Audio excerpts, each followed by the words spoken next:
The first thing that I remember about living in Appalachia was the friendliness of the people. I was born in Benton County, Ohio, in the foothills of Appalachia. Didn't really realize that we were poor in a sense of money and so forth, but certainly not in terms of family and friends. I loved growing up where I did. There seemed to be a kindness and a gentleness that later, as I left that area, I didn't find. People weren't quite as concerned about other people as what they were in the area where I grew up.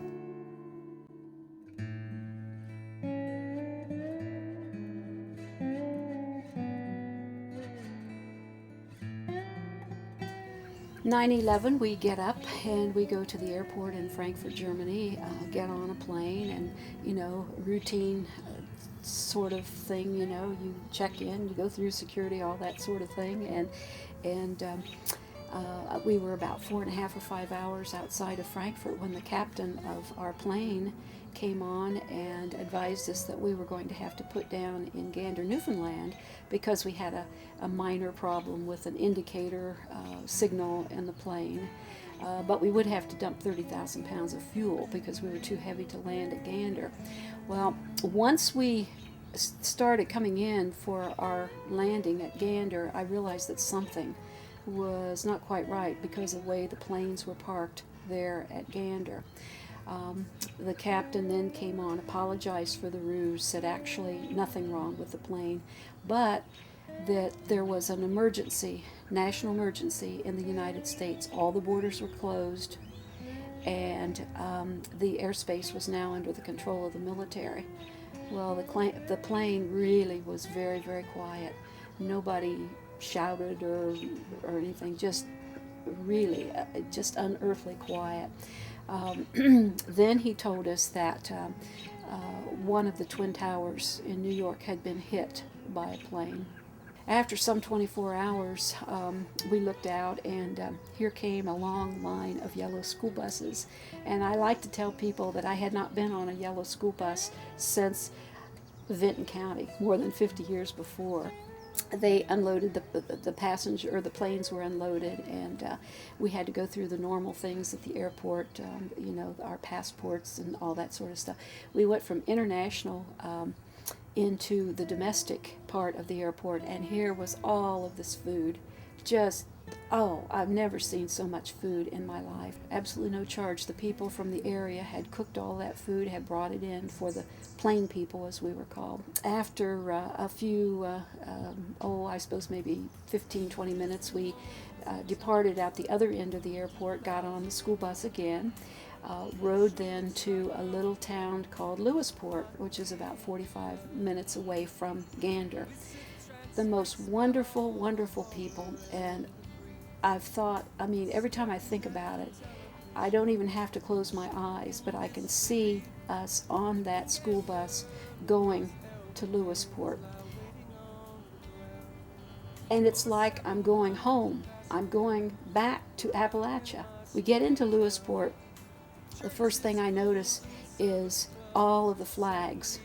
They had Canadian flags, the Newfoundland flags. They had, later I learned, was the Lewisport flag, and American flags. American flags at half staff. All the flags were at half staff, and that really brought tears to my eyes to see my flag at half staff in another country. I was assigned to the Lions Club Center, and it was just the neatest thing. There was a woman at the front door welcoming all of us to the Lions Club Center, and she said, please go in, there's food and drink, anything you need. And we kept hearing over and over and over again from everybody who we talked with, if there's anything you need, just ask, please just ask. And they truly meant it. We found out that they really meant it. They fed us, they gave us places to sleep. We slept on mats. The people in the area, Lewisport and the 14 or 15 villages that feed into Lewisport for schooling and church and shopping and everything, all those people had cleared their houses of their blankets and pillows and sheets and their towels and their washcloths. They had boxes of toothbrushes and toothpaste and shampoo and razors, diapers for the children, baby food for the children. The kids of the area brought in books, their own books and their toys. Some little kids brought their own little blankets from their beds and everything. Little kids played with other little kids from around the world. The food absolutely was marvelous. It reminded me of the kind of food I grew up on. Those people, throughout the 4 days that we were there, were so kind to us and looked out for us. There were some people who had actually put their prescription medications in their checked baggage. Now, we were not allowed to take our checked baggage with us. That remained on the plane.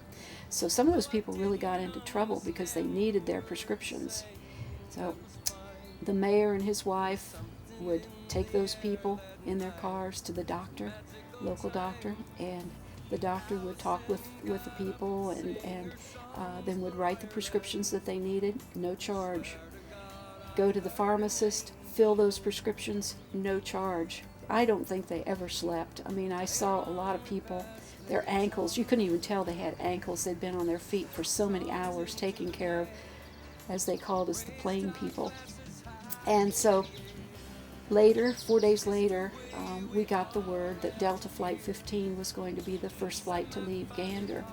So we had to gather up the things that we had, which was not much, but it was raining so hard. It had been beautiful, beautiful, beautiful weather before that day.